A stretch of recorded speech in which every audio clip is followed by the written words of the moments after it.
Hello everyone. अगर आप UP TGT PGT exam की तैयारी कर रहे हो तो आपको पता होना चाहिए नेक्स्ट मंथ में एग्जाम है। तो आपको तैयारी में थोड़ा सहयोग देने के लिए हम ये वीडियो लेकर के आए हैं।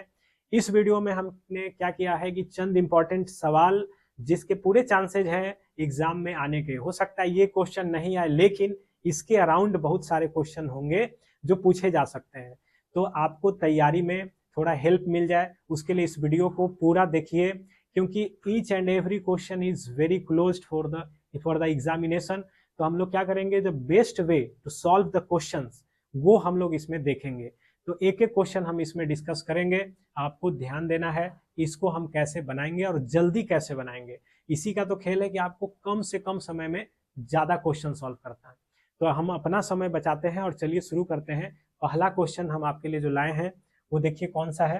फर्स्ट क्वेश्चन देखिए, ट्रिगोनोमेट्री का ये सवाल है और ये सवाल इस तरह का पूछा जाता है। तो सवाल कुछ ऐसा है कि least value of 2 sine square plus 3 cos square theta. इसका लिस्ट वैल्यू बताना है 2 साइन स्क्वायर थीटा और प्लस 3 कॉस स्क्वायर थीटा। तो देखिए अगर अच्छे से आपने ट्रिगोनोमेट्री का बेसिक कॉन्सेप्ट पढ़ा है तो there is no need to use pen to solve this question. आप देख करके ही बना सकते हो। कैसे? तो देखो 2 साइन स्क्वायर है ना और 2 कॉस स्क्वायर, इसको अब मिला दीजिए तो 2 साइन स्क्वायर और 2 कॉस स्क्वायर जैसे ही मिल जाएगा तो 2 हो जाएगा, क्योंकि sine square plus cos square 1 होता है। तो इसमें से आप 2 कॉस स्क्वायर खींच लीजिए तो ये 2 गुना साइन स्क्वायर कॉस स्क्वायर 1, एक कॉस स्क्वायर अभी भी बाकी रहेगा। ठीक है, अब देखो कॉस थीटा का जो मान होता है -1 से +1 तक होता है। कॉस स्क्वायर का जो मान होता है 0 से 1 तक होता है। तो कॉस स्क्वायर का मान 0 से 1 होगा तो मिनिमम वैल्यू इसका 0 नजर आएगा, उसमें 2 ऐड हो जाएगा तो मिनिमम वैल्यू 2 हो जाएगा। तो इसका लिस्ट वैल्यू जो होगा वो क्या होगा, 2। और बताइए अगर मैक्सिमम वैल्यू पूछा होता तो क्या बोलते? तो मैक्सिमम वैल्यू यहाँ पे कॉस स्क्वायर का 1 है, 2 ऐड कर देंगे तो 3 हो जाता मैक्सिमम वैल्यू। ये है हमारा अगला सवाल। ये भी ग्रेटेस्ट लिस्ट वैल्यू पे आधारित है, यानी रेंज पे आधारित है ट्रिगोनोमेट्रिक फंक्शन के, और इस पे सवाल आपके आने के पूरे चांस है। तो देखिए आपको बताना है कि साइन का पावर 4 प्लस कॉस के पावर 4 का ग्रेटेस्ट वैल्यू क्या होगा। कैसे बताएंगे ग्रेटेस्ट वैल्यू? तो हमारा जो इस पे काम करना है वो है आपका सिंप्लीफिकेशन। आप इसको जितना हो सकता है पहले सिंपल बना लीजिए। सिंपल बना के आप कोशिश कीजिए कि एक टर्म में आ जाए, यानी सिर्फ साइन या सिर्फ कॉस में आ जाए। जैसे ही एक टर्म में आएगा आप इसका रेंज बहुत आसानी से बना सकते हैं। तो देखिए साइन 4 है, कॉस 4 है, ठीक है। तो सबसे पहले आप इसको क्या लिख सकते हैं, साइन स्क्वायर का स्क्वायर और इसको कॉस स्क्वायर का स्क्वायर। तो ए स्क्वायर प्लस बी स्क्वायर, ए स्क्वायर बी स्क्वायर जोड़ में है तो उसका फॉर्मूला आप लगा दीजिए। तो ए स्क्वायर प्लस बी स्क्वायर का फॉर्मूला क्या लिखते हैं, ए प्लस बी का होल स्क्वायर माइनस 2ab, यानी 2 sine square into cos square. अब देखिए ये तो 1 हो जाएगा, sine square plus cos square का मान 1 हो गया तो 1 का स्क्वायर 1 माइनस 2। अब देखो ये स्क्वायर है तो स्क्वायर हटाएंगे तो साइन थीटा कॉस थीटा नजर आएगा।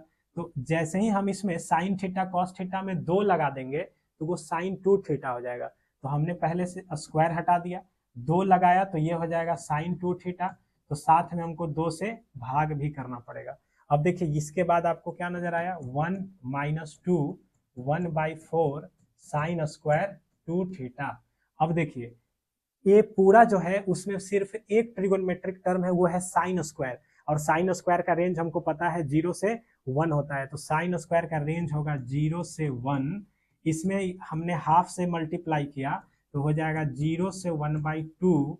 और इसमें जैसे ही हमने माइनस लगाया तो माइनस लगाने से ये बदल जाएगा तो माइनस हाफ से 0 हो जाएगा।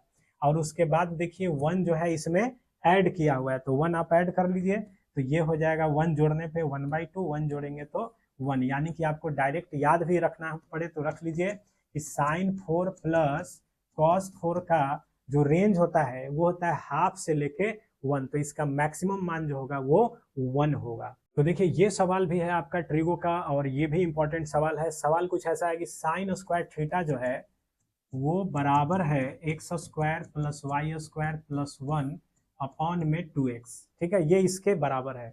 तो बोल रहा है कि x क्या होना चाहिए, x का मान कितना होगा।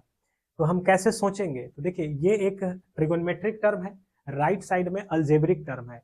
तो इसको बनाने के लिए हम कौन सा मेथड यूज करेंगे, कंपेरिजन मेथड, कंपेयर करेंगे, रेंज को लेकर के बात करेंगे। तो देखिए साइन स्क्वायर है, सबसे पहले तो ये हमेशा पॉजिटिव होगा, इसका रेंज 0 से कहां तक जाएगा 1, यानी इसका मैक्सिमम मान जो होगा वो 1 होगा, ठीक है।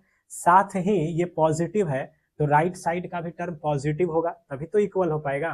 तो इसका मतलब यह है कि ये पॉजिटिव तो है ऑलरेडी, यानी नीचे भी क्या होना चाहिए पॉजिटिव, यानी x यहाँ पे कैसा नंबर है, धनात्मक संख्या है, पॉजिटिव संख्या।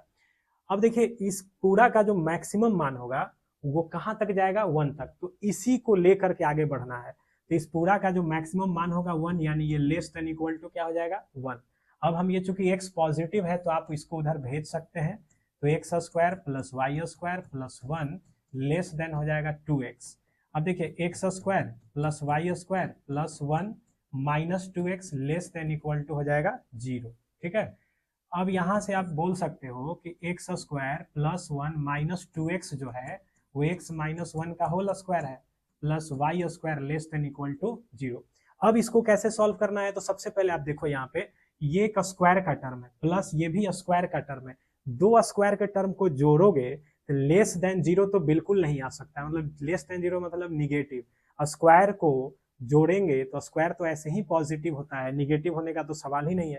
तो यानी ये पूरा का जो रिजल्ट है वो ये पूरा का जो रिजल्ट है वो 0 से छोटा तो हो ही नहीं सकता है। तो बस अब एक ही साइन है इसमें इक्वल टू, यानी कि हम अब इसको सॉल्व करने के लिए जाएंगे तो यहाँ से हम लेस देन का साइन हटाएंगे, इक्वल टू 0 कर देंगे। अब दो स्क्वायर करके जोड़ने पे 0 तभी होगा जब दोनों का दोनों क्या हो 0 हो, यानी कि इसको भी 0 होना चाहिए और इसको भी 0 होना चाहिए, तभी मिल करके 0 हो पाएगा। तो यहाँ से हम जब सॉल्व करेंगे तो x बराबर 1 y बराबर 0, हमसे x का मान पूछा था तो x का मान क्या होगा 1 होगा। इन्वर्स ट्रिगोनोमेट्री का सवाल है, सवाल कुछ ऐसा है कि आपको बताना है tan half cos inverse root 5/3, यानी सवाल कुछ ऐसा है tan है हाफ है कॉस इनवर्स रूट 5/3, इसका मान बताना है क्या है। देखो ये फॉर्मूला बेस्ड सवाल है, ट्रिगो का फॉर्मूला तो एकदम याद कर लीजिए, क्योंकि वो याद होगा तो आपका ट्रिगोनोमेट्री का सवाल, डिफरेंशिएशन का सवाल, इंटीग्रेशन का सवाल, कॉम्प्लेक्स नंबर का सवाल और भी बहुत सारे टॉपिक का सवाल उससे आप बना सकते हैं। तो सबसे पहले ट्रिगो का A to Z फॉर्मूला आप याद करिएगा। तो देखिए इसमें हमसे पूछा जा रहा है tan half cos inverse root 5/3, inverse का मतलब होता है एंगल थीटा, तो ये क्या है आपका थीटा, तो कॉस इनवर्स रूट 5/3 को हमने थीटा बोल दिया, ठीक है। जैसे ही ये थीटा है तो कॉस थीटा हमको पता चल गया रूट 5/3। अब ये क्या हो जाएगा, ये हो जाएगा tan हाफ थीटा, यानी tan theta by 2। tan theta by 2 का फॉर्मूला याद होना चाहिए। इस एक्सप्रेशन को हम लोग tan थीटा बाई 2 लिखते हैं। तो देखिए अंडर रूट में 1 माइनस कॉस थीटा बटा 1 प्लस कॉस थीटा रहता है, तो इस एक्सप्रेशन को हम बोलते हैं tan theta by 2। Under root में क्या होना चाहिए 1 माइनस कॉस थीटा बटा 1 प्लस कॉस थीटा, तो करना क्या है 1 माइनस कॉस थीटा की जगह क्या रख दीजिए रूट 5/3।